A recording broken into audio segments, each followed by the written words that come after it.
Então, dando início aqui, irmãos, à sexta aula expositiva da nossa disciplina BAS 113, Introdução à Cosmovisão Reformada, para a turma ingressante no ano de 2025.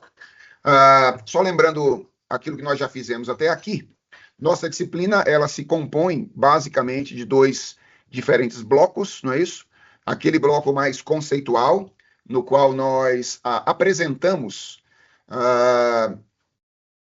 elementos conceituais sobre o próprio conceito de cosmovisão. Então, procuramos definir o conceito, trabalhar um pouco com a sua história, o momento de surgimento, apontando também ali o seu núcleo de sentido que importa para a tradição cristã e os problemas que o fato do conceito ter nascido dentro do idealismo alemão e se desenvolvido ali, nós precisamos enfrentar quando nós lidamos com este conceito. Então, nós usamos 3 aulas diferentes para lidar com esse primeiro momento mais conceitual da nossa disciplina. A partir da 4ª aula, nós começamos a articular narrativamente a cosmovisão cristã, tal qual compreendida pela tradição reformada, mais especialmente por um movimento dentro desta tradição, ou por uma espécie de síntese de 2 movimentos dessa tradição, que são os movimentos que dão o tom do Departamento de Teologia Filosófica em nossa escola, aqui no Andrew Jumper. O movimento da apologética reformada, de um lado, e o movimento neocalvinista holandês, de outro. Então, o nosso background na articulação da cosmovisão reformada é sempre esses 2 movimentos. O movimento que nasce na década de 20, no seminário de Westminster, conhecido como apologética pressuposicional ou apologética reformada, e o movimento descendente de Abraham Kuyper e seus sucessores, que é o neocalvinismo holandês. Fizemos isso com o primeiro polo da cosmovisão cristã, que é o polo criação. Então, tivemos uma aula na qual nós discutimos a maneira como devemos, no meu entendimento, nos aproximar do texto ou da narrativa bíblica da criação.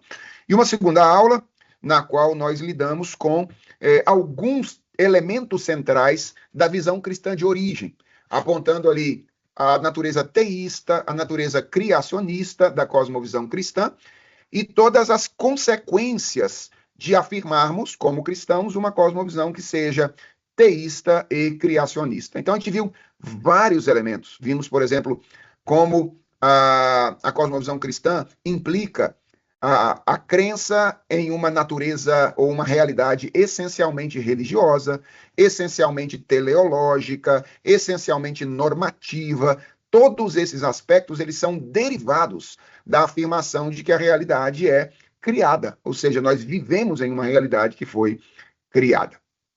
Então, nós, na primeira aula desse segundo bloco, vimos que a fé cristã concebe a realidade como criação de Deus, e nós terminamos mostrando que, por essa razão, os cristãos sempre nutriram certo apreço pela realidade e sempre nutriram boa disposição inicial para se relacionarem com a realidade ao seu redor.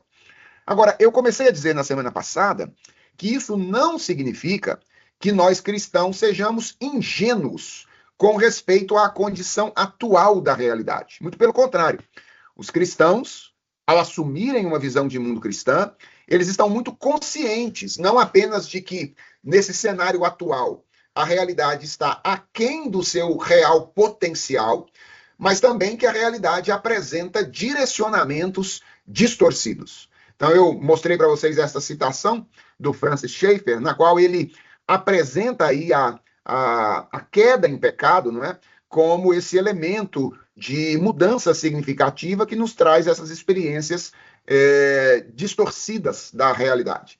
Então, ele diz que houve uma mudança espaço-temporal e histórica com o homem. Quando ele assim procedeu, ele tornou-se algo que ele não era anteriormente, e o dilema do homem tornou-se um problema verdadeiramente moral, ao invés de uma questão meramente metafísica. O ser humano, em certo ponto da história, mudou a si mesmo. E desde então encontra-se em toda a sua crueldade, em descontinuidade com o que ele era. A diferença entre o pensador cristão e o filósofo não cristão tem sido gritante nesse ponto. O filósofo não cristão diz que o homem está em condições normais hoje, mas o cristianismo bíblico diz que o homem encontra-se em um estado anormal.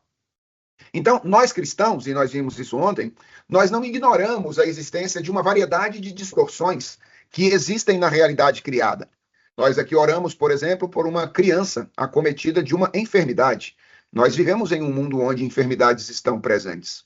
Nós reconhecemos a existência de inversões hermenêuticas, a verdade tratada como mentira, a mentira tratada como verdade. Todos nós aqui, como pastores, e mesmo aqueles que não o são, porque experimentam isso na sua própria existência, sabem que nós vivemos em um mundo de relacionamentos quebrados, em que relacionamentos são rompidos, divórcios acontecem, pais e filhos deixam de se falar, bons amigos traem uns aos outros. Então, relacionamentos quebrados.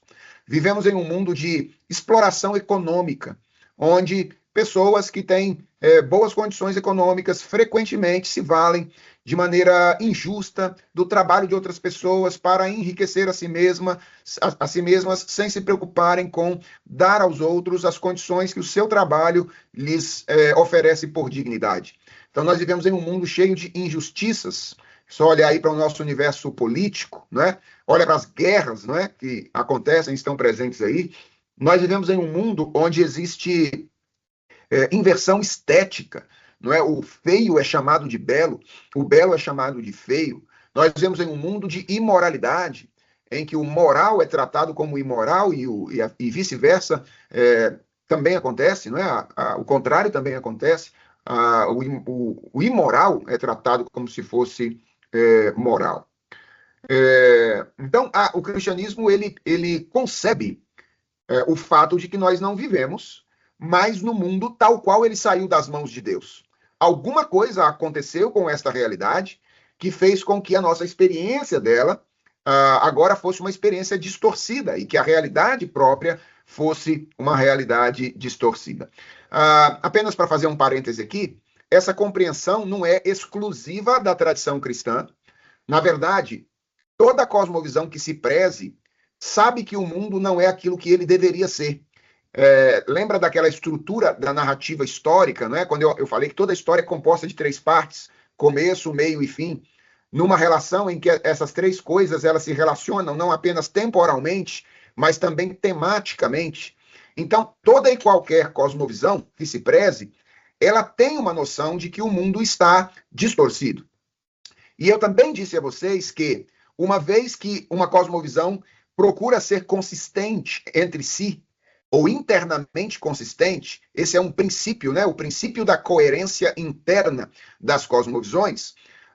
Em geral, aquilo que uma visão de mundo diz a respeito da razão pela qual as distorções acontecem está relacionado àquilo que ela diz anteriormente sobre a natureza da realidade, a origem e a natureza da realidade.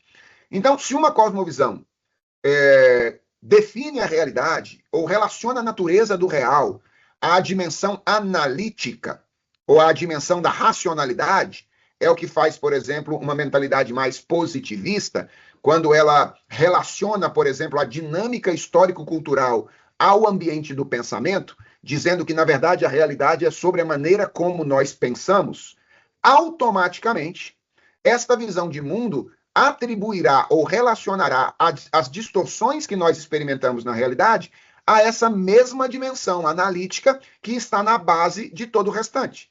Então, se a dimensão racional é o chão da realidade na qual nós vivemos, se o chão desta realidade é a racionalidade, o que causa as distorções da realidade será também a dimensão racional. Então, para um positivista, a razão pela qual nós experimentamos distorções na realidade é que nós ainda estamos em estágios inferiores de desenvolvimento analítico.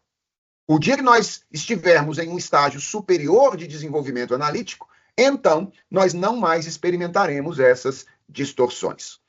O mesmo pode-se dizer, por exemplo, a respeito do materialismo histórico ou do marxismo, que trata o chão, ou coloca como chão da realidade, a dimensão econômica. Ora, se a existência humana no mundo é sobre como nós produzimos, é sobre produção econômica, como diz o materialismo histórico, e eu não estou aqui sendo injusto com a teoria, eu estou apenas reverberando o que Marx diz quando ele diz que é a produção que humaniza o homem, é a capacidade de produzir que torna o homem verdadeiramente distinto, ou seja, é isso que distingue o ser humano de todos os outros seres da própria realidade.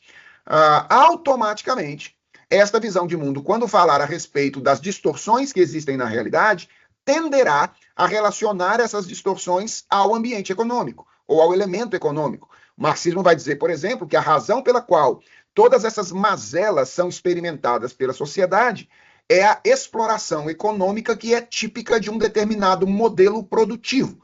No caso específico aqui, o modelo capitalista, que, segundo o marxismo, tem em sua base o próprio princípio de exploração.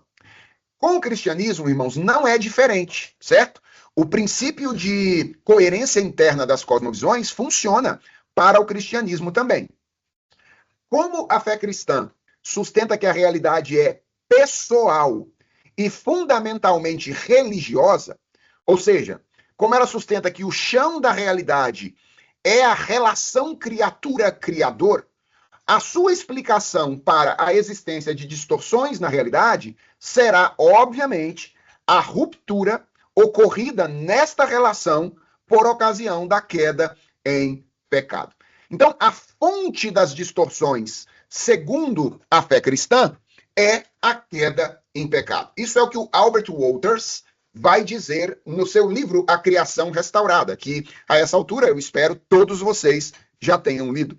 Então, o Wolters diz que uma das características singulares e distintas do ensino da Bíblia para a situação humana é a de que, atenção a isso, irmãos, todo mal e toda perversidade no mundo são basicamente resultados da queda da humanidade, da sua recusa em viver de acordo com a boa criação de Deus. A desobediência humana e a culpa encontra-se em uma análise, em última análise, na raiz de todos os problemas da Terra.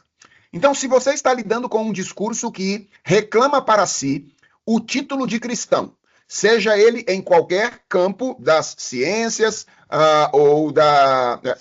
sejam elas as ciências duras ou as ciências humanas, não é? Você está lidando com um discurso que reclama para si o título de cristão. Atenção a isso.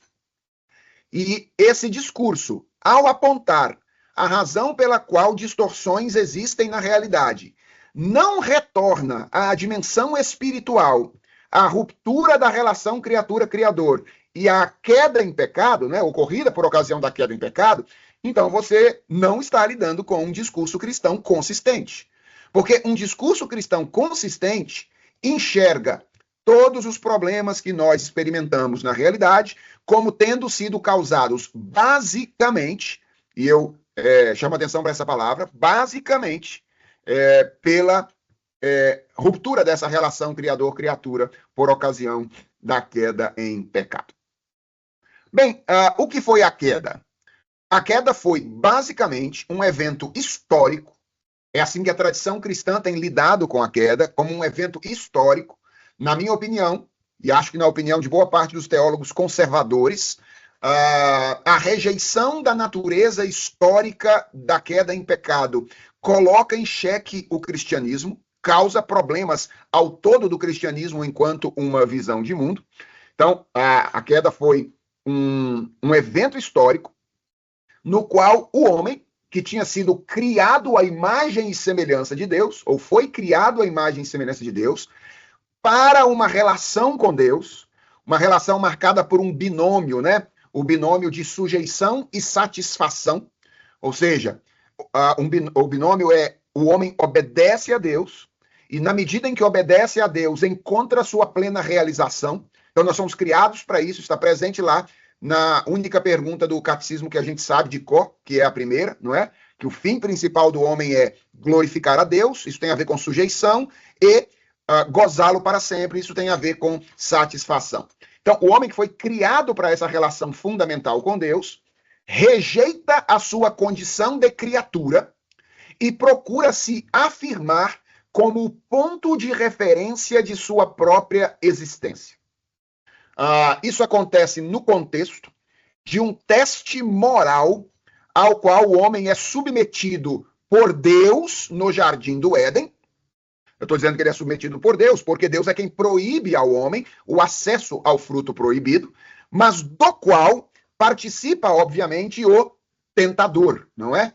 E prestem muita atenção na natureza da tentação da serpente a Adão e Eva por ocasião da queda em pecado, porque ali a gente tem o que é que está em jogo quando a queda acontece. O que a serpente diz a Eva, de maneira mais específica, não é? Depois de lançar dúvidas sobre a palavra de Deus, lembra do episódio, não é? A serpente diz a Eva, Deus disse que vocês não podiam comer desse fruto. Eva já negocia quando ela diz, Deus disse que a gente não pode nem comer, nem tocar. Ela acrescenta condições, e esse acréscimo de condições já é significativo, porque por trás das palavras de Satanás está o interesse de colar em Deus a imagem de um tirano, certo? Então, significa que Deus é um tirano? Olha só, ele criou essas árvores, ele disse que vocês não poderiam comer dessas árvores do jardim. Eva, então, já cede quando ela diz, ele diz que a gente não pode nem comer, nem tocar, ela acrescenta condições, já mostra que ela está sendo enredada de alguma maneira pelo discurso da serpente. Então ela lança dúvidas sobre a palavra de Deus, diz, olha, não é isso que vai acontecer se vocês, na verdade, tomarem desse fruto. Deus proibiu que vocês fizessem isso. Atenção à expressão. Porque vocês, como Deus, se tornarão conhecedores do bem e do mal. Como Deus, esse é o ponto de referência, como Deus, serão conhecedores do bem e do mal. Em que sentido Deus conhece o bem e o mal? Certamente não é em um sentido experiencial. Deus não tem experiência do mal, Deus só tem experiência do bem.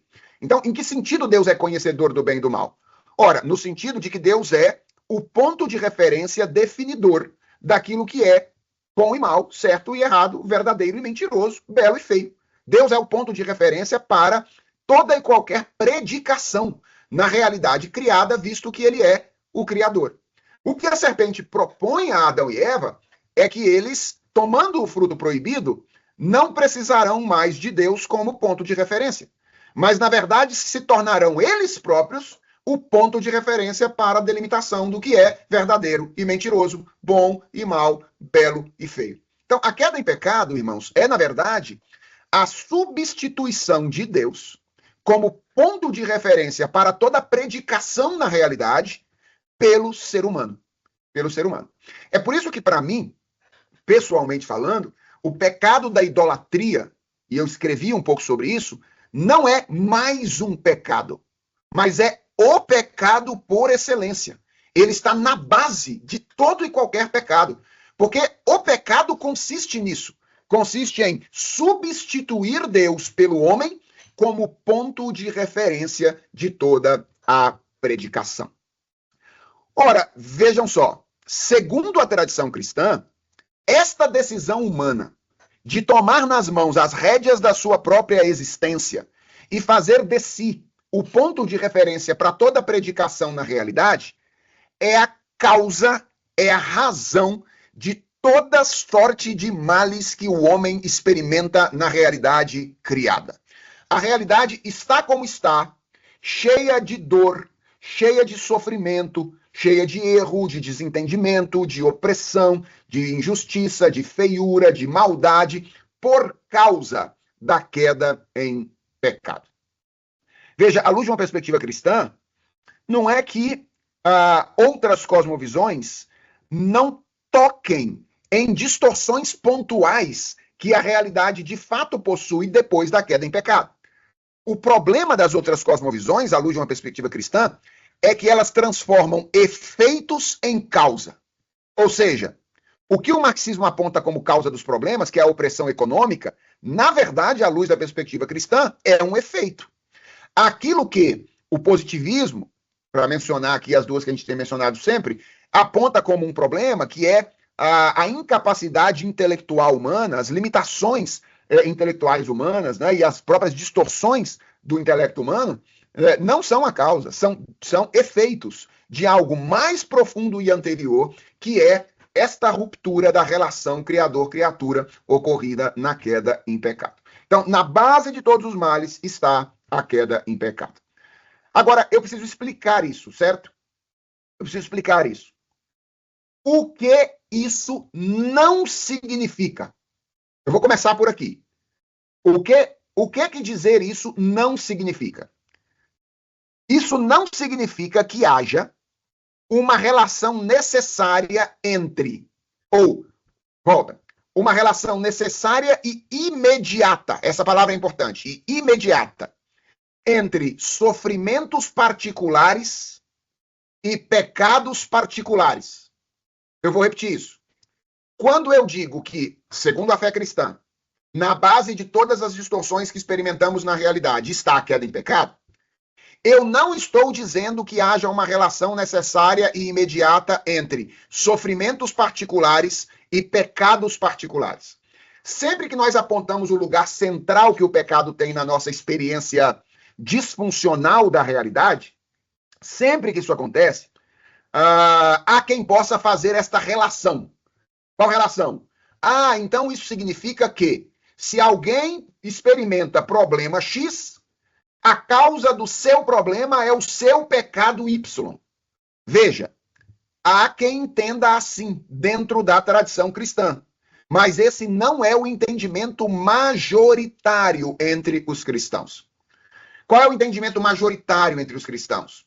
É o de que o pecado, que é o afastamento de Deus, provocou, de um lado, a ira de Deus, que está sobre a realidade. Então, nós nunca deveríamos nos esquecer disso. Nós vivemos em um mundo amaldiçoado, certo? Um mundo amaldiçoado por Deus. Depois da queda em pecado, Deus amaldiçoou a realidade. E o apóstolo Paulo começa a sua abordagem de Romanos capítulo 1, versículo 18, com essa expressão: a ira de Deus se revela do céu. Ou seja, nós vivemos em um mundo onde nós experimentamos os traços, ainda que temporais, obviamente, dessa ira de Deus que está sobre a realidade em virtude da sua maldição sobre o pecado. Então, de um lado, o pecado provocou a ira de Deus. E de outro lado, o pecado deu origem a uma dinâmica complexa de maldade que nos coloca, às vezes, sem muita razão imediatamente compreensível, no meio dos seus efeitos. Por que eu estou dizendo isso? Para tirar da nossa cabeça que toda dificuldade, luta e problema que alguém enfrenta na realidade pode ser encontrada ou tem sua causa, ou pode ter sua causa relacionada a um pecado imediato e particular desse indivíduo. Ora, frequentemente, o que acontece conosco quando nós experimentamos as distorções da realidade é que nós estamos no meio dessa complexa dinâmica de maldade que nos coloca, sem muitas explicações, no meio dos efeitos da maldade dos homens e da nossa própria maldade, que frequentemente também nós realizamos no mundo no qual nós estamos inseridos, não é? Então, em primeiro lugar, eu quero deixar isso claro. Quando eu digo que a causa básica dos males do mundo é a queda em pecado, eu não estou dizendo que para cada problema e distorção particular de um indivíduo está relacionado um pecado individual ou singular desse mesmo indivíduo. O que eu estou dizendo é que vivemos em um mundo amaldiçoado pela ira de Deus. Vivemos em um mundo onde uma complexa dinâmica de maldade está presente. Consequentemente, essa é a segunda coisa que eu quero dizer, dizer que a queda em pecado é a razão de ser de todos os males que nós experimentamos, não significa ignorar que os problemas são complexos, nem que eles podem ter e frequentemente têm múltiplas causas secundárias, certo? É importante dizer isso. Quando eu digo a causa final de todos os problemas que existem no mundo, nesta realidade, é o pecado, eu não estou ignorando, e a tradição cristã não está ignorando, que os problemas são complexos, nem que eles podem ter e frequentemente têm múltiplas causas secundárias. Então, deixa eu dar um exemplo aqui. Isso é muito importante, irmãos, porque frequentemente, vou ser cuidadoso aqui, frequentemente nós conservadores que temos esses princípios muito fincados em nossa mente e nosso coração, e devemos ter de fato, e devemos afirmá-los com segurança, frequentemente, na tentativa de afirmá-los, nós somos muito simplistas na análise dos problemas e dos dramas enfrentados pela humanidade depois da queda em pecado. E nós não podemos ser simplistas. Nós vamos evitar o simplismo nessa análise. Então, pense, por exemplo, em uma família vivendo em uma situação de miséria extrema, certo? Uma família que está vivendo em uma situação de miséria extrema. Esse é um problema que, obviamente, só existe por causa da queda em pecado. A miséria extrema não existiria se o pecado não tivesse invadido a humanidade. Em última instância, pessoas vivem em miséria extrema porque nós vivemos em um mundo mau. E a causa final de toda miséria extrema é o pecado. Agora, isto não significa que este não seja um problema que pode ter um conjunto de causas secundárias. Por exemplo, a miséria de uma família pode estar relacionada a uma causa climática. Essa família pode viver, por exemplo, em uma região de difícil produção. Então você pode ter uma causa climática por trás de um problema como esse. Certamente ele não é único, ou essa causa não seria única. Tem várias pessoas que vivem em uma situação climática difícil, mas que nem por isso vivem em miséria extrema. Você pode ter causas de natureza biológica. Por exemplo, problemas genéticos e má formação física, que impedem pessoas de exercer funções específicas ou particulares. Então, você tem causas climáticas que podem estar relacionadas a uma família em uma situação de miséria extrema. Você pode ter causas biológicas que podem estar também relacionadas a isso. Você pode ter causas históricas. Você pode avaliar a condição histórica dessa família e perceber, por exemplo, que ela vem de um contexto de uma família com poucos recursos há várias gerações, talvez há 4, 5, 6 gerações, famílias que têm poucos recursos e, portanto, desfrutaram de poucas oportunidades. Você pode ter causas sociais. Você pode estar vivendo em um contexto social em que a inserção social desta família, em virtude de vários fatores, por exemplo, eu mencionei aqui malformações físicas, causas biológicas. Você pode ter a dificuldade de pessoas com deficiência de se inserirem no mercado de trabalho em uma determinada sociedade, que empurra esta família também para uma situação de maior miséria. Você pode ter causas de natureza político-econômica. Essa família pode viver em uma região de baixo interesse político, ou um lugar que, por não ter muitos eleitores, pouco interessa aos políticos realizar melhorias naquele lugar. Portanto, é uma região que permanece explorada e abandonada econômica e politicamente falando. Você pode ter causas éticas por trás de um problema como esse. Por exemplo, você pode estar falando de uma família que, em virtude dessa circunstância, ao invés de reagir à realidade de uma maneira adequada, reagiu com ressentimento a essa realidade e olha para a sua história, olha para o seu entorno e reage de maneira ressentida. E nós sabemos que todo ressentimento humano, em última instância, não é um ressentimento contra a realidade apenas, é um ressentimento contra Deus. Você pode ter uma família que talvez tenha, por N razões, gerado preguiça. E às vezes ela tem preguiça, ela não tem, as pessoas não têm vontade e desejo de crescer e de trabalhar ao longo da sua história. Perceba, eu não estou dizendo que todos os casos são por uma razão ou pela junção exatamente desses fatores. O que eu quero é que vocês percebam que a perspectiva cristã, ela não ignora que assim como o bem é multifacetado, o mal também é multifacetado. E ele pode se encarnar nas mais diferentes dimensões da nossa experiência. E aqui, irmãos, tem um aspecto importante que eu gostaria de trazer à tona. É que, se é verdade que a queda em pecado, ela aconteceu em uma ruptura da relação criatura-criador, veja só, o que a queda fez foi abalar aquilo que, segundo a tradição cristã, está na base de toda a existência da realidade. Porque, lembra, eu disse a vocês que, assim como quando um materialista descasca a realidade em busca do seu elemento fundamental, o que ele encontra é matéria, relação físico-química. Quando um cristão descasca a realidade na busca daquilo que está na sua base, o que ele encontra? A relação criatura-criador. Lembra da citação do Bruce Milne? A realidade foi criada do nada. Por isso, ela repousa sobre o nada o tempo inteiro. É a relação com Deus que mantém a realidade sendo aquilo que é. Ora, onde o pecado afeta a realidade? Naquilo que ela tem de mais básico, naquilo que ela tem de mais basilar, que é a relação da realidade com Deus. Isso significa que a queda em pecado é um cataclisma de dimensões cósmicas. Não é apenas algo que afeta a humanidade, os primeiros humanos, afeta o mundo como um todo. Eu gosto muito da maneira como Michael Gohim coloca essa questão, apontando para a abrangência dos efeitos da queda em pecado. Ele diz: o pecado contamina e desfigura cada milímetro da criação. Ele macula os seres humanos em sua vida pessoal, em suas emoções, raciocínio e palavras. No entanto, o pecado não é somente pessoal, ele também se manifesta comunitariamente.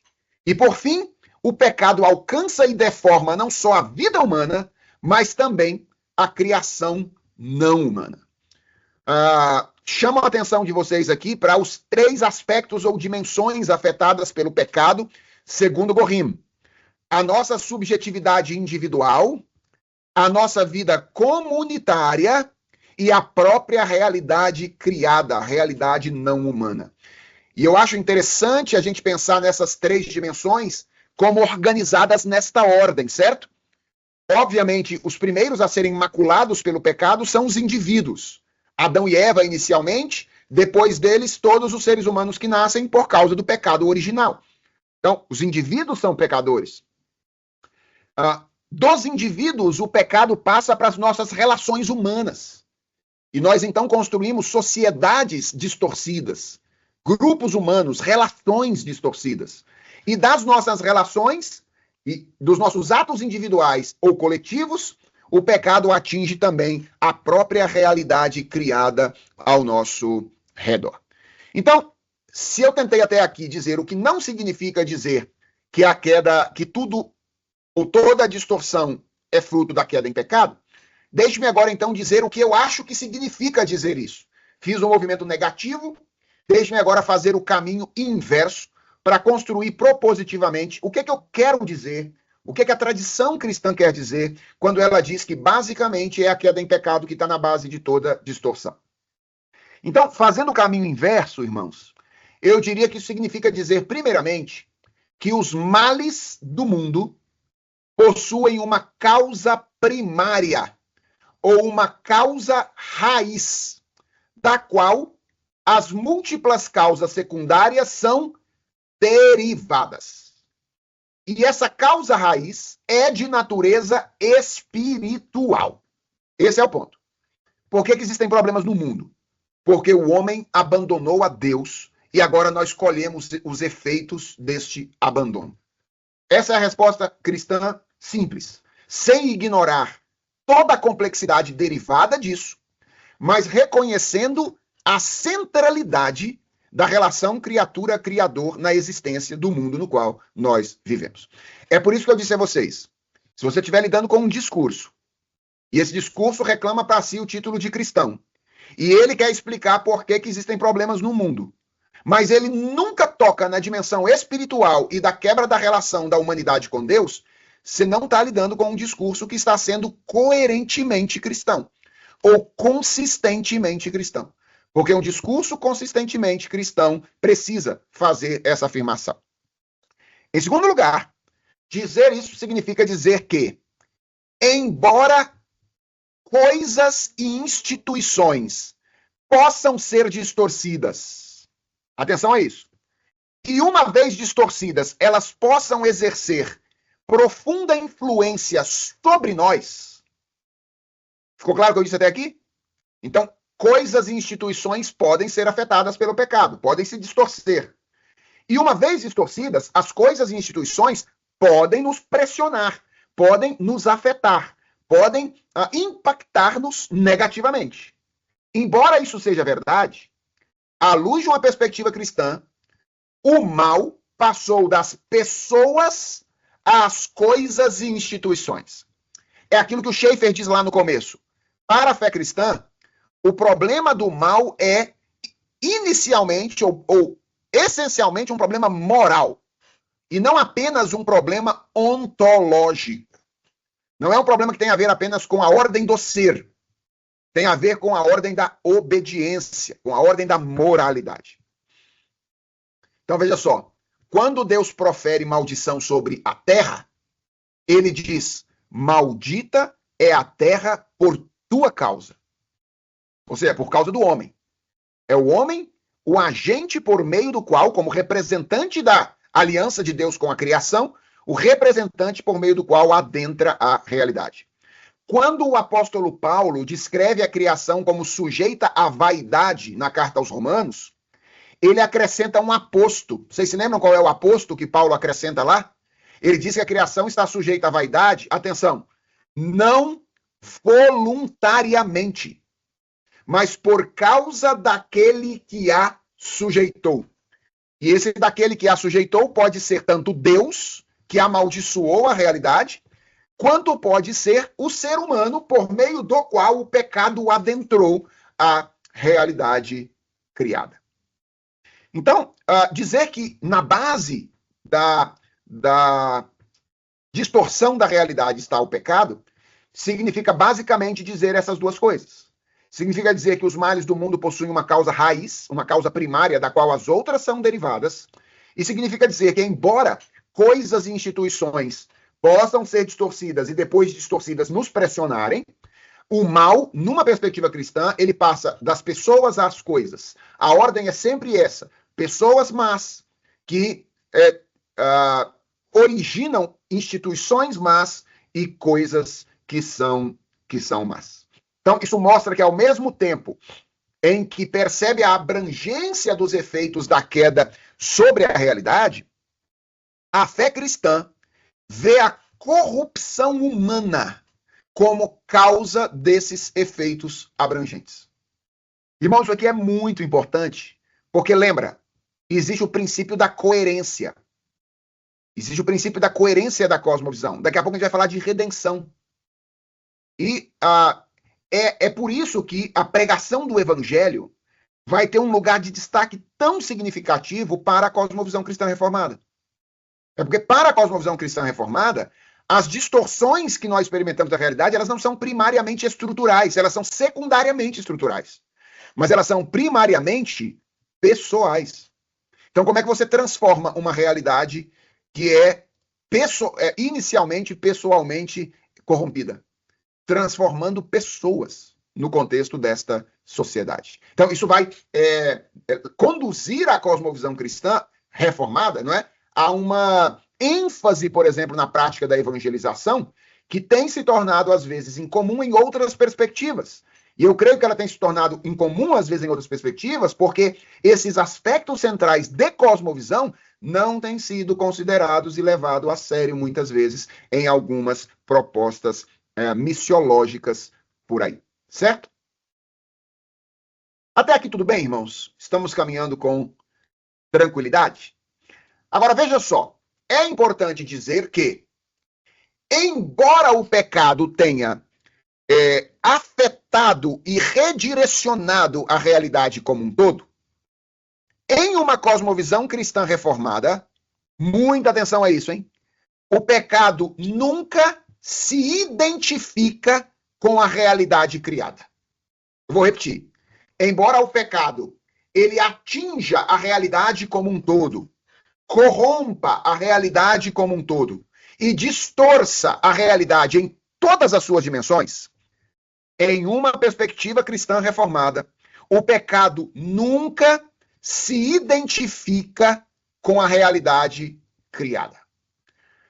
Lembrem-se das suas aulas de teologia bíblica. E lembrem-se da metáfora que os teólogos bíblicos usam para se referir ao pecado. A metáfora é a de um parasita. Essa é a linguagem que o Dr. Gerhard van Groningen, por exemplo, em Criação e Consumação, usa para se referir ao pecado. O que essa imagem comunica para nós? Ela comunica que o pecado não é uma parte da criação de Deus, então é algo que distorce esta realidade, mas não é uma parte dela, certo? Isso é muito importante na maneira como nós compreendemos a nossa relação com a cultura. Porque é muito comum, por exemplo, ou foi muito comum no Brasil durante muitos anos, identificar o mal com determinados aspectos da criação. Aliás, isso não é novo, né? Pensa, por exemplo, no gnosticismo do primeiro século. O que é que o gnosticismo fez? O gnosticismo identificou o bem com a dimensão espiritual e identificou o mal com a dimensão física. Veja só como é que isso é um problema à luz de uma perspectiva cristã. Porque Deus criou o mundo físico, Deus criou a realidade física, a matéria não é má, a matéria é boa à luz de uma perspectiva cristã.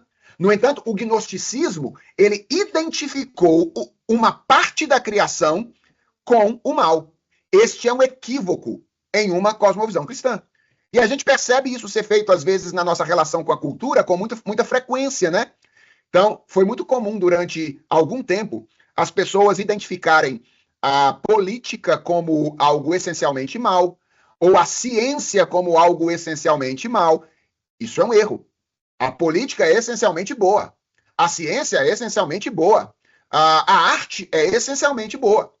O problema foi que, a partir da queda em pecado, estas coisas que são essencialmente boas começaram a ser usadas de maneira distorcida, não para cumprir a sua função criacional, mas para celebrar a apostasia do ser humano por ocasião da queda em pecado. Então, aqui a gente já está falando um pouquinho a respeito da natureza do mal que corrompeu a realidade na qual nós vivemos. E veja o que o Albert Wolters diz sobre isso. Ele diz assim: o pecado introduz uma dimensão inteiramente nova à ordem criada. Não há sentido no qual o pecado se encaixe na boa obra da mão de Deus. Antes, ele estabelece um eixo sem precedente, por assim dizer, junto ao qual é possível marcar vários graus de bem e mal. Embora fundamentalmente distinto da boa criação de Deus, esse eixo se apega à criação como um parasita. Embora eu tenha usado aqui primeiro o Albert Wolters, deixe eu mostrar para você que essa tese, a tese do pecado como um parasita, não é nova. Veja, por exemplo, o que o Bavinck diz sobre isso. Ele diz: o pecado não é nada e não pode fazer nada sem as criaturas e as capacidades que Deus criou. No entanto, o pecado organiza tudo isso em aberta rebelião com ele. O pecado não destrói a criação. O mundo da cultura humana continua sendo parte da boa criação de Deus. Mas o pecado a corrompe e a polui.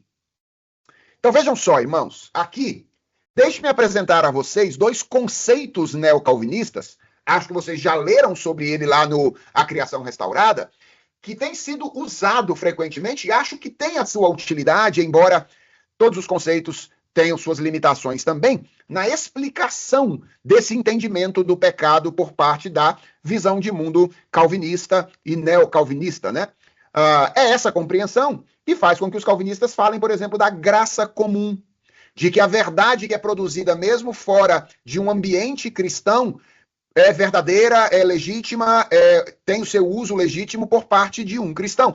O que é que leva os calvinistas a não serem sectários e não abandonarem a vida no mundo de maneira direta? Ora, a compreensão de que o mundo continua sendo a boa criação de Deus, apesar da presença do pecado, que corrompe esta realidade. Os conceitos que a tradição neocalvinista usa são os conceitos de estrutura e direção, certo? Estrutura, segundo Albert Wolters, lá em A Criação Restaurada, se refere à ordem da criação, ou a constituição criacional constante de qualquer coisa. É o que faz com que o objeto ou ente seja o que ele é. Na metafísica clássica, Aristóteles chamaria isso de substância ou de essência, mas a tradição neocalvinista se recusa a chamar isso de substância, certo? Por que ela se recusa? Porque substância vem de subsistência, subsistir, certo? Existência autônoma. Em uma visão de mundo materialista, isso faz sentido. As coisas têm a sua substância, aquilo por meio da qual elas subsistem, existem por si mesmas. Em uma perspectiva cristã, isso não faz o menor sentido. Por quê? Porque o único que é substância em uma perspectiva cristã é Deus. Ele é o único que subsiste, ou existe independentemente de qualquer outra coisa, certo? Todas as outras coisas existem em Deus e para Deus e por causa de Deus. Então elas não podem ser substância. Então, a tradição neocalvinista chama isso de estrutura. O que é estrutura? É a ordem na qual Deus criou cada uma das coisas quando trouxe à existência. E o que é a direção? A direção é a ordem do pecado e da redenção, a distorção ou perversão da criação pela queda por um lado, e da redenção e restauração da criação em Cristo por outro. A direção é o direcionamento religioso que é atribuído à realidade, à estrutura em uma determinada circunstância. Deixa eu tentar explicar isso, ou ilustrar isso de maneira mais específica. Pense, por exemplo, nos sons, certo? Os sons. Deus foi quem criou os sons. E os sons têm algumas propriedades estruturais, certo?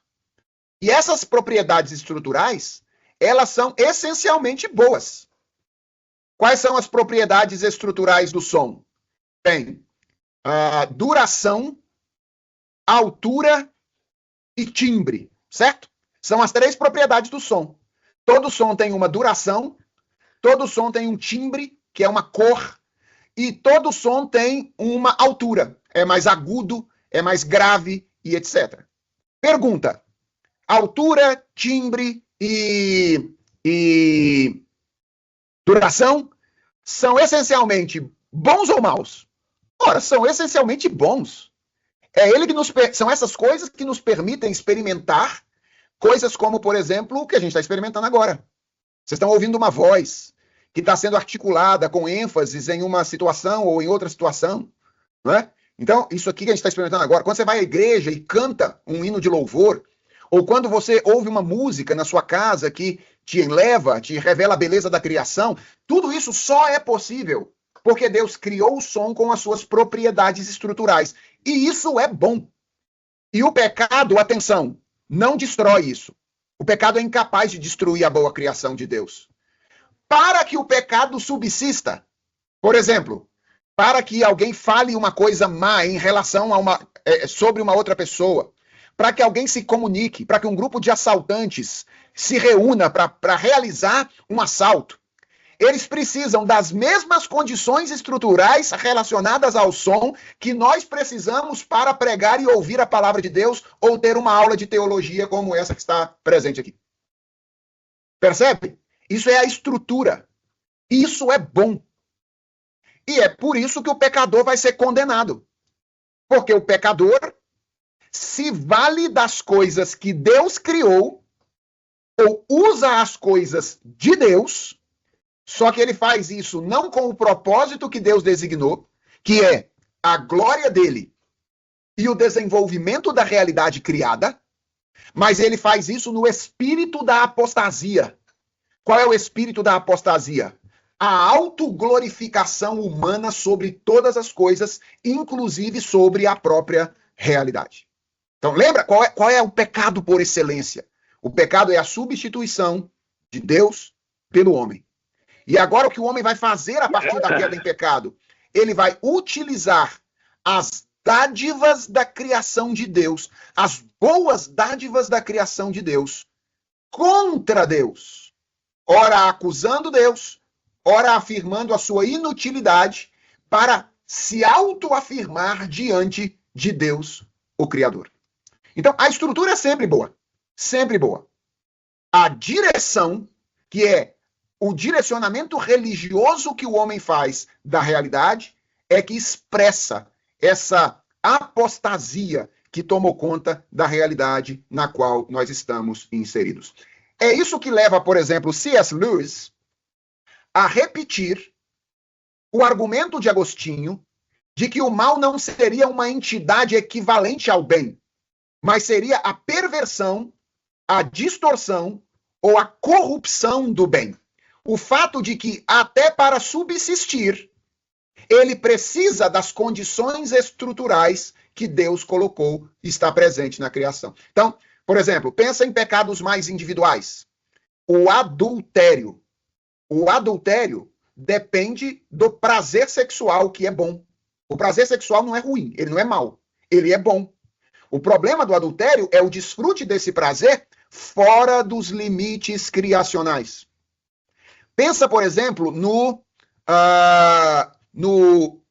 ajuste de contas de uma gangue, ou de alguém de uma gangue que cometeu um delito fora da hora ou do mando do seu cabeça. Essa execução é obviamente má, mas ela depende de um senso que está distorcido, obviamente, que é o senso de autoridade e do senso de justiça. Então, todas as vezes em que o mal está presente, ele está presente se valendo de coisas boas para promover o espírito da apostasia. E é isso, irmãos, que torna a vida no mundo. Preste muita atenção nisso. Isso aqui mostra o quanto em uma cosmovisão cristã consistente, a nossa experiência do mundo, ela se torna complexa. Por que ela se torna complexa? Porque na nossa cabeça, o que a gente espera é experimentar bem e mal nesta realidade no isolamento, separados. A gente quer experimentar aquilo que é 100% bom de um lado, 100% mal do outro, para facilitar, inclusive, a nossa vida de avaliação. Dizer, aquilo é bom, aquilo é ruim. O que uma visão robusta da queda mostra para nós é que, na maioria das vezes, a gente vai experimentar essas coisas assim, ó, entremeadas. Vai ser muito difícil você fazer alguma coisa que você diz assim, eu estou 100% motivado por motivações boas. É muito difícil. Em geral, as nossas decisões, elas carregam os traços do nosso pecado e os traços da nossa nova vida em Cristo. Obviamente que, se eu estivesse falando com um grupo de ímpios, eu ia falar, só carrega os traços do seu pecado. Mas eu estou falando com um grupo de gente que já experimenta a redenção. Mas a gente tem nas nossas motivações isso. É raro você encontrar um artista ou uma obra de arte que você possa dizer, tudo o que ele faz é bom. Ou que você possa dizer, tudo o que ele faz é ruim. Ou essa música é 100% boa. Essa música é 100%... É raro. É raro. Você diz, olha, isso aqui tem uma coisa muito legal aqui, tem esse probleminha ali, e etc. É por isso que Paulo vai dizer, como é que vocês têm que viver no mundo? Vocês têm que viver separando o bem do mal, a verdade da mentira, a beleza da feiura. Esse é o trabalho. Julguem todas as coisas, retenham o que é bom e abstende-vos de toda forma de mal. Esse é o desafio cristão na vida cultural.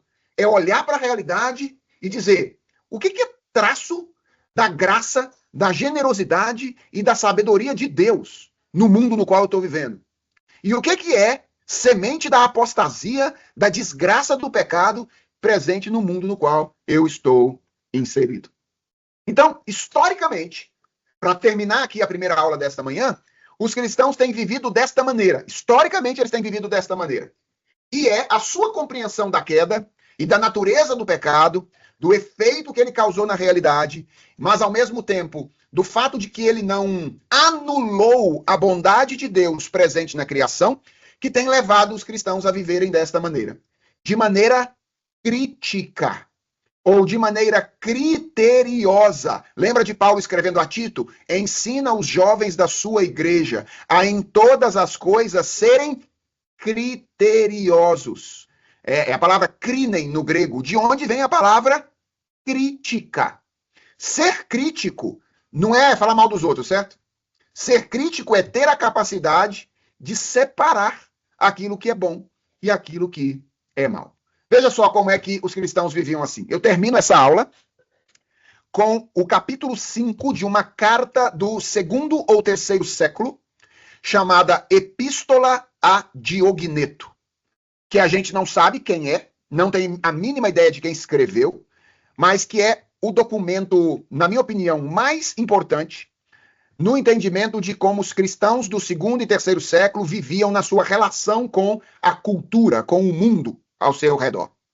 O texto diz assim, no seu capítulo 5, Carta a Diogneto: os cristãos, de fato, não se distinguem dos outros homens, nem por sua terra, nem por sua língua ou costumes. Eles não são sectários, certo? Com efeito, não moram em cidades próprias, nem falam língua estranha. Quer dizer, alguns falam, né? Nem têm algum modo especial de viver.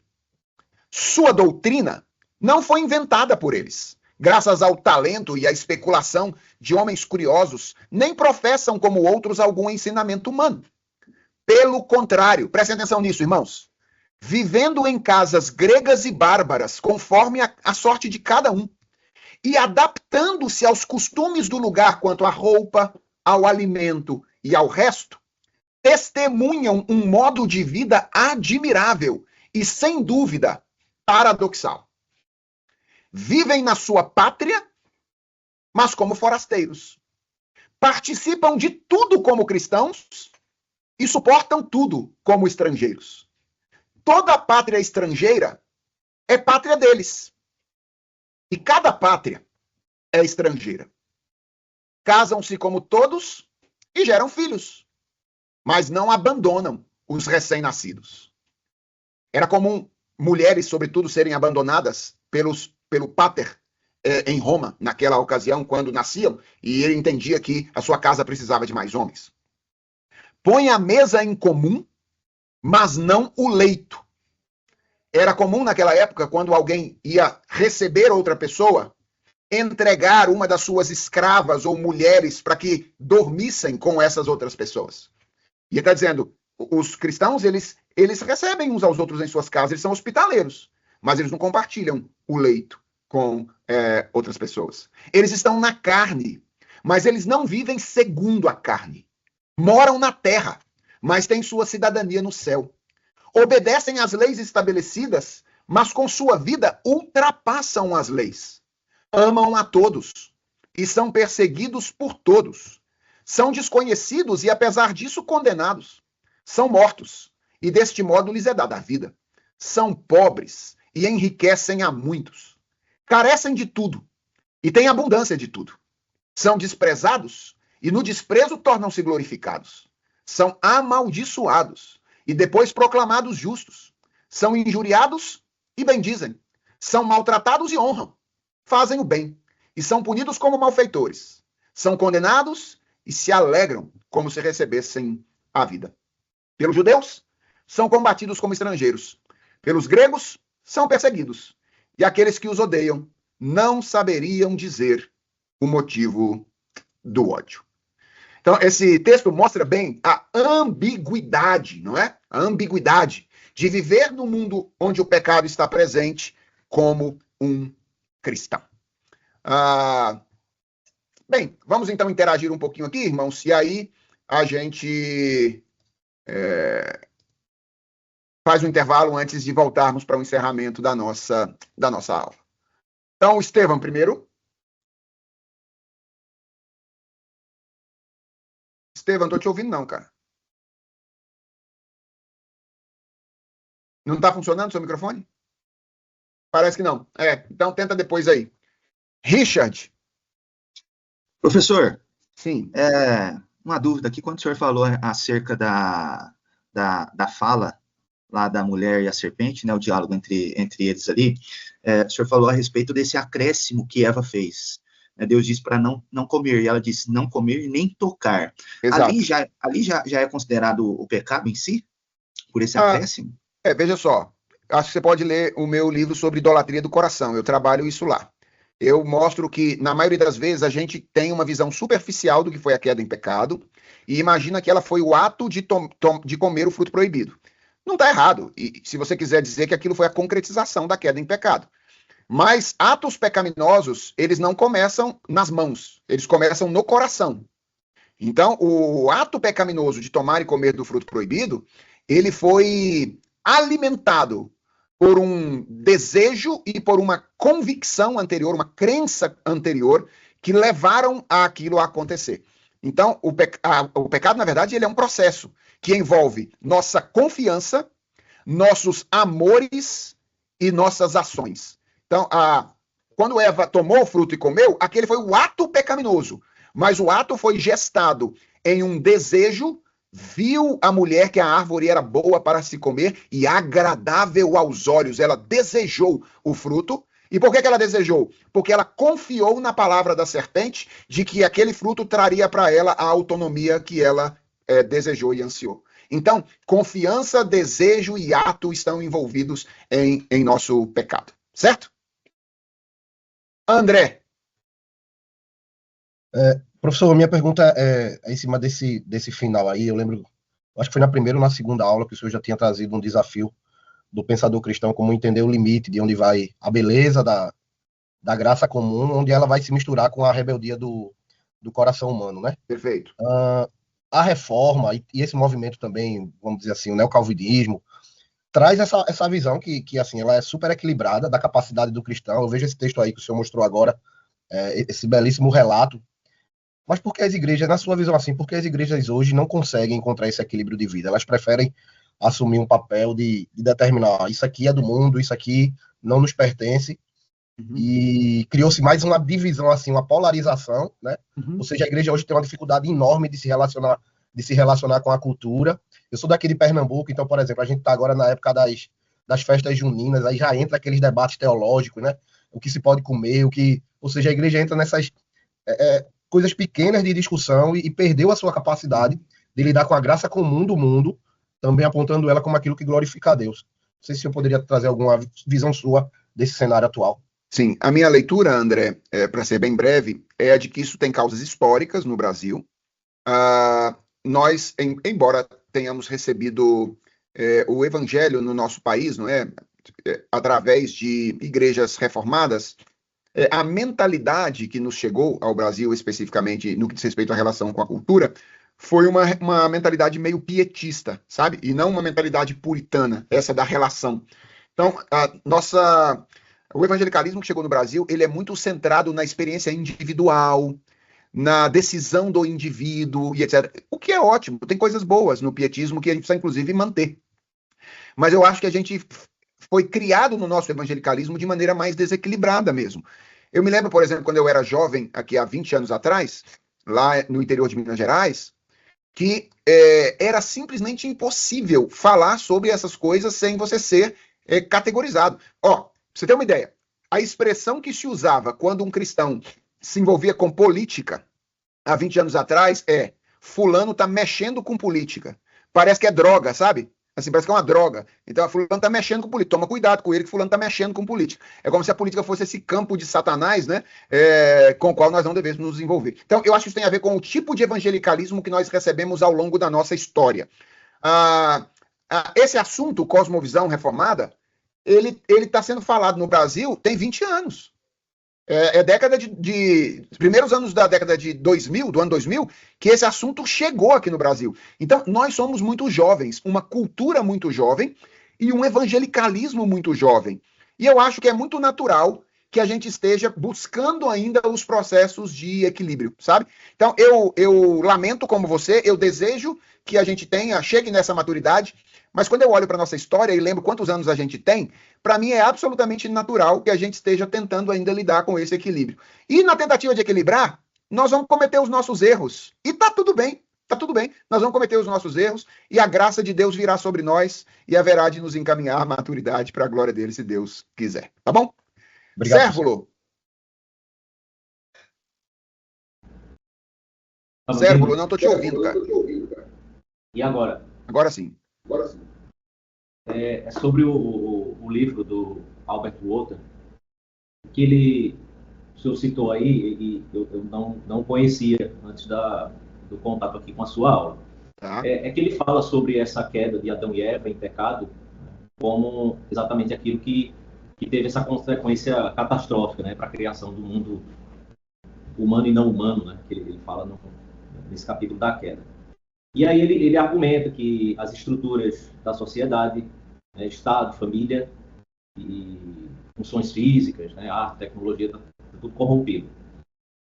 Só que depois ele começa a falar sobre essa escravidão, né, que está nessa região terrena, né, não no céu, basicamente, e não é difícil de encontrar essas disfunções, esses efeitos, na verdade, difundidos da queda, e aí ele cita a instituição criacional do casamento, que está sob ataque especial, e depois ele fala sobre o Estado também, como a ordem de Deus, e também é distorcido, corrompido em várias formas.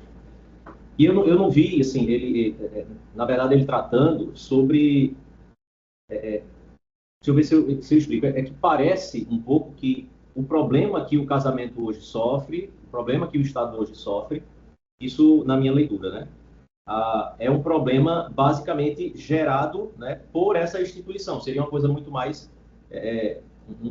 um efeito que ele sofre da pressão do ambiente e não por causa das próprias criaturas que estão envolvidas nesse casamento, que são pecadoras. Eu acho certo. Sim, caminha para a sua pergunta, por favor, porque a gente tem muita gente aqui ainda. Essa não é a questão exatamente dele, seria isso, né? Assim, ele se ateve aqui a somente tratar sobre essa...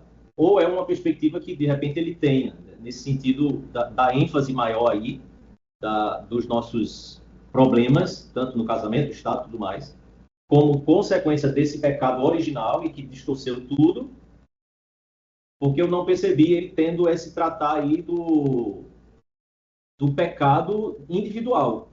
O nosso pecado ok. gerando... Eu acho que eu entendi. Tá. Sérvulo, o seguinte, lembra, primeira coisa, do tamanho do livro, né? O livro é uma introdução, ele é um livrinho fininho, então tem muita coisa que ele certamente não disse lá. E lembra da ênfase do Albert Wolters. O Wolters é um filósofo, e ele está escrevendo com a finalidade de mostrar o que é uma cosmovisão cristã e como é que ela se aplica à vida cultural. Então, ele tem uma ênfase específica. Ele talvez não trace com toda a habilidade todos os caminhos pelos quais ele queria percorrer.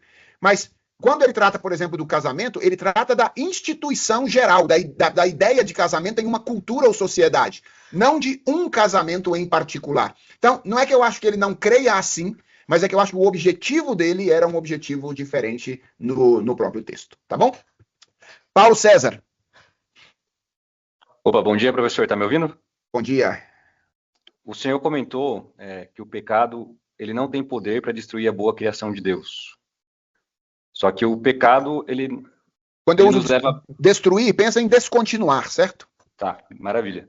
Mas o pecado, ele nos leva à morte, que seria uma espécie de destruição, né? Como explicar isso? De que morte você está falando? A morte física mesmo, né? Veja só. Se é verdade que Deus criou o homem para viver eternamente, o que o pecado introduziu na realidade foi um hiato. Porque nós que somos cristãos, nós não cremos que a morte ponha fim à experiência humana. Nós acreditamos que nós somos crentes na ressurreição do corpo, não é? Então, o que a morte faz não é destruir aquilo que Deus projetou no começo. O que ela faz é introduzir algo que certamente machuca, distorce a realidade, mas que não põe fim ao propósito original de Deus. Ok? Lucas. Bom dia, pastor. Bom dia, cara. Só pensando sobre aquela questão de estrutura e direção, sim. Podemos aplicar isso ao próprio ser humano também? Na nossa estrutura, ainda permanecemos bons, mas a direção é o que vai, então, determinar ali, né, se vai seguir pelo pecado ou pela direção da redenção em Cristo. Tem. Podemos pensar assim? Isso. Isto é o que o Anthony Huckman faz em Criados à Imagem de Deus. Se você lê Criados à Imagem de Deus, você vai perceber que o Huckman trabalha com dois conceitos de Imago Dei. Ele trabalha com imagem estrutural e imagem funcional. São dois tipos de imagem.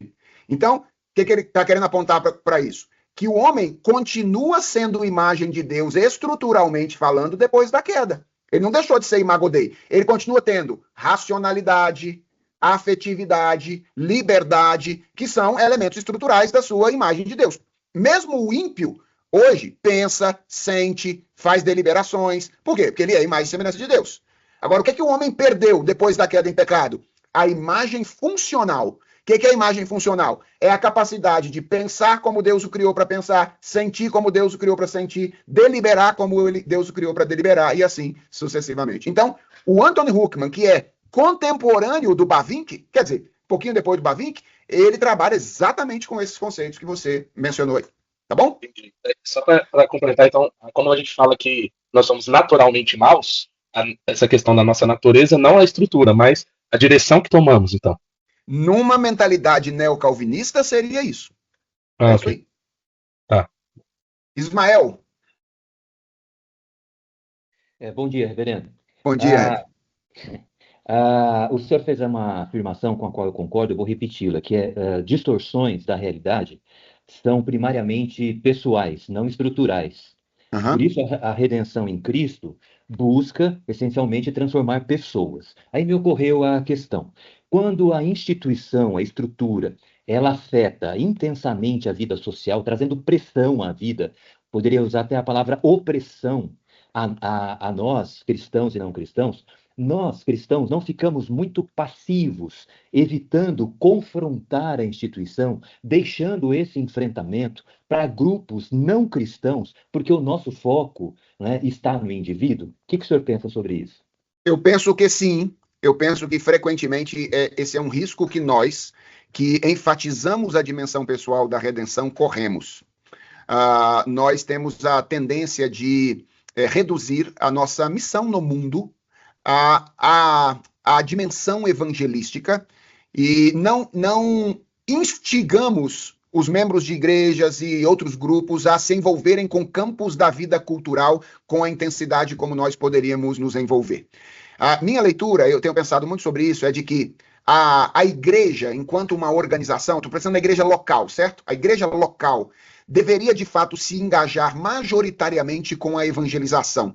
Mas nós deveríamos estimular, sobretudo denominacionalmente, grupos de cristãos que, em sua esfera de atuação, pudessem criar instituições que pudessem pensar a aplicação do evangelho a campos particulares da vida cultural para serem a voz da igreja, agora a igreja invisível, né? A igreja de maneira mais, em termos de organismo, como a voz profética da igreja em momentos-chave da vida cultural. Então, o risco que algumas pessoas correm de transformar a missão da igreja em uma missão sociológica, que é um extremo, eu acho que nós corremos o outro extremo, é deixar de perceber que a voz profética do evangelho tem algo a dizer sobre a vida cultural na qual nós estamos inseridos. Então, eu concordo com você nesse ponto particular. Valeu, reverendo. Obrigado. Eudes. Pastor, meu caso aqui é simples. É a questão das quadrilhas, né? Do que o irmão falou aí anteriormente. Porque não é quadrilha de festa junina, não. É quadrilha de bandido mesmo. As quadrilhas juninas, né?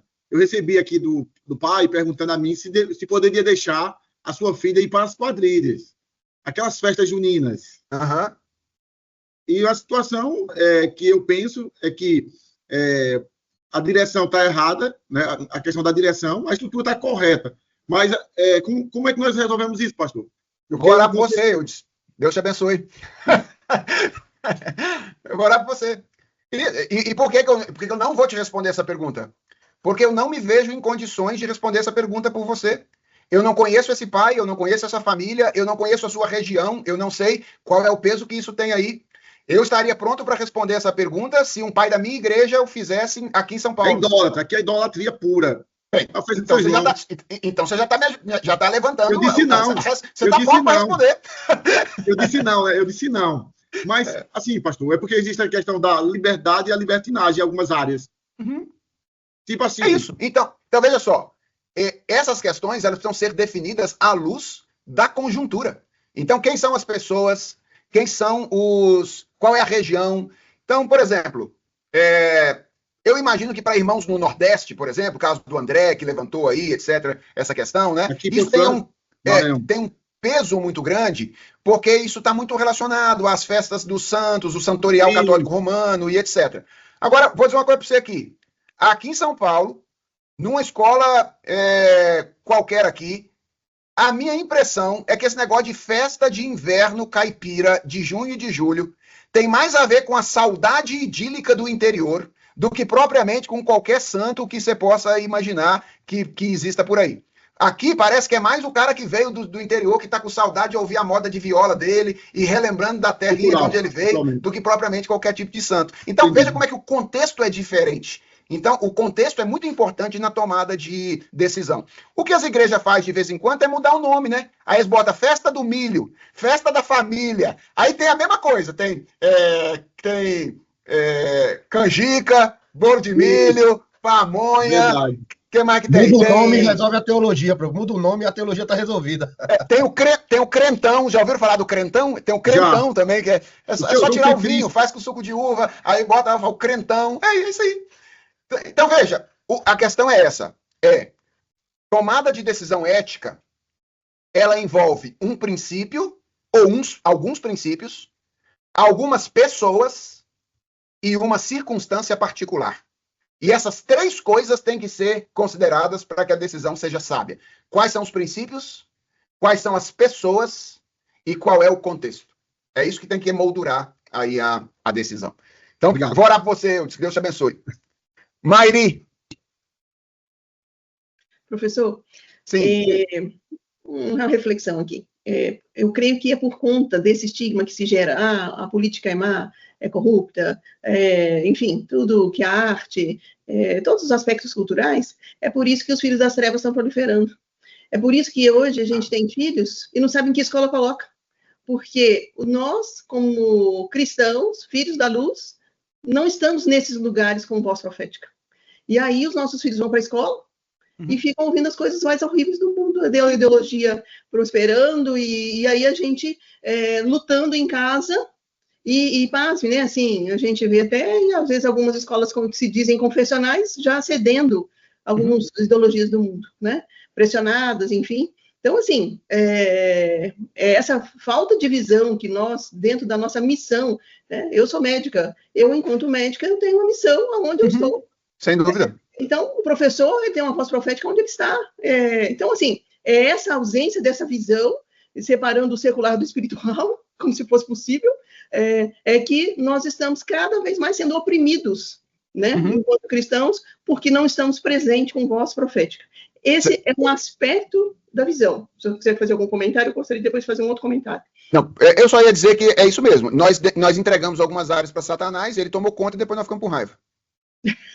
Bem isso, né? É isso aí. O outro aspecto que eu fico preocupado com a questão da graça comum é um aspecto que eu chamaria negativo, né?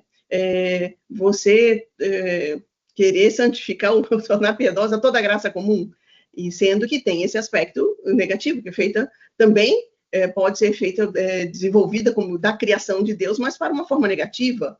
Então, a gente também não pode ter uma visão tão tranquila em relação à graça comum, como se tudo fosse bom e como se tudo fosse proveitoso, porque, como o senhor falou na aula passada, a questão do triângulo, né, invertido, quer dizer, se eu tenho uma base espiritual, dentro dessa expressão da graça comum, eu posso ter uma expressão boa e uma expressão ruim, então eu tenho que ter um filtro, né, e o filtro tem que ser a nossa confissão de fé, né, então, assim, eu penso que isso também é um outro extremo da graça comum, assim, de achar que está tudo certo, e que aí, então, tudo isso é bom para o ser humano e mesmo cristão, e assim, meio que sendo inocente quanto à questão fundamental da questão espiritual e perdendo a perspectiva da questão da queda e da corrupção, das questões também de como são desenvolvidos as questões da criação. Então, eu tenho essa preocupação e, como eu sou da área do aconselhamento, grande preocupação sobre isso, né? Sim, eu acho que essa é uma importante preocupação. Acho que ela deve ser levada para frente e acho que os dois extremos existem. Então, existe o extremo do sectarismo, que é o extremo de achar que você não vai encontrar nada de positivo em lugar nenhum, e existe o extremo do secularismo, né? Que é o perigo da secularização. Tem gente que gosta tanto de graça comum que quer salvar até o Satanás, né? Tem gente que gosta tanto que quer salvar. Enquanto Paulo diz que existem coisas que não deveriam sequer ser nomeadas entre nós. Paulo diz isso, não deveria nem nomear entre vocês. Então, a doutrina da graça comum, embora verdadeira, ela não deveria nos tornar menos dispostos a rejeitar a semente da apostasia onde ela estiver presente. Certo? Márcio. Bom dia, professor. Bom dia, os colegas. A primeira pergunta já foi respondida. A irmã Mairi tocou nesse aspecto, que era esses limites, né? Do uso daquilo que está no mundo, na cultura, e os limites que muitas vezes algumas coisas são colocadas como absolutamente mais, lá não tem nada para nós. E aí, a exemplo, a educação cristã, aconselhamento cristão, enquanto que todas as outras perspectivas ou pesquisas em áreas afins se tornem completamente negativas. Então, de certa forma, já foi respondido, não vou entrar nisso, não. E a outra é de cunho interpretativo. Eu sempre associei a questão de Eva. Eu achava que Tiago, quando ele fala lá no capítulo 1, versos 14 e 15, onde ele diz que cada um é tentado pela sua própria cobiça, quando essa o atrai e seduz, e essa cobiça, depois de haver concebido da luz ao pecado, eu sempre coloquei a ideia da tentação, do engano de Eva, como uma espécie de arquétipo para a cobiça que Tiago está se referindo ali. Aí, da maneira que o senhor colocou que ela foi tentada pelo diabo, e é essa tentação que faz com que ela acrescente algo à palavra de Deus. O aspecto da cobiça não estaria também ali na questão desse acrescentar dela, algo que parte já de um coração que está inclinado para o mal? Essa é uma pergunta importante. Eu diria que é possível perceber cobiça no texto de Gênesis 3, mas não é o primeiro ato, é secundário. E por que precisa ser secundário? Porque Eva não tinha um coração pecaminoso que nós temos. Adão e Eva foram criados perfeitos, inclinados para o bem. Eles tinham aquilo que a teologia chama de livre-arbítrio. Então, a cobiça foi provocada externamente, ao contrário de nós, que ela já está presente internamente. Então, Eva, de alguma forma, a tentação de Satanás gerou, de fora para dentro, aquele desejo que ela manifestou depois pelo fruto proibido. Então, tem cobiça lá, mas eu acho que não é a cobiça que inicia o processo no caso de Adão e Eva. Lembrem-se sempre, Adão e Eva têm uma diferença central em relação a todos os pecadores que vieram depois deles, que é a forma como eles foram criados. Certo? Eu não pensei na questão de ordem, não. Eu entendo assim também como ok. Mas a cobiça está lá, Márcio. Pensei que as duas coisas estavam presentes. Está lá. Está lá. E eu acho que ela está no... E tem a ver com os olhos. Vendo que a árvore era boa e desejável para dar entendimento. Que é a imagem que João vai usar depois, né? A concupiscência dos olhos, como esse sinônimo de cobiça. Obrigado, professor. Maquil Lima. Não estou te ouvindo, cara. Tenta sair, voltar aí, depois você tenta de novo. Marcelo Batista. Reverendo demais, irmãos, bom dia. Quanto a essa pergunta que o irmão levantou aí, que acendeu aqui uma dúvida no meu coração, com relação a como entender aquela superrelativização que Eva faz do mandamento de Deus.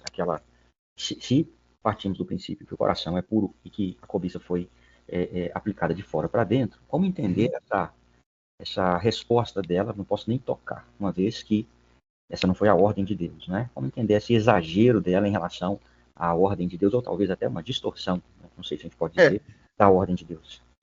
O meu entendimento é de que esse já é um indício de que ela está cedendo à argumentação do tentador. Porque a argumentação do tentador tem uma finalidade, Marcelo. Qual é a finalidade? É a de pregar em Deus a imagem de um senhor tirano que não pensa no bem de suas criaturas. Veja, esse é o tipo de tentação que a gente tem frequentemente, né? Será que Deus me ama de verdade? Né? Se Deus me amasse, será que isso teria acontecido comigo? Não é? Então esse é o tipo de tentação que todos nós sofremos. E acho que essa é a imagem que Satanás quer criar. A ideia de um Deus que não está comprometido com a sua realização pessoal. A sua realização enquanto indivíduo, né, não está no radar de Deus. E é óbvio que está, embora não seja primário. A nossa realização é um produto da nossa busca pela glória de Deus. É o gozo nele como resultado da sua glória. Mas Deus nos criou para a alegria, como diria o John Piper, né? Deus nos criou para a felicidade, para a realização.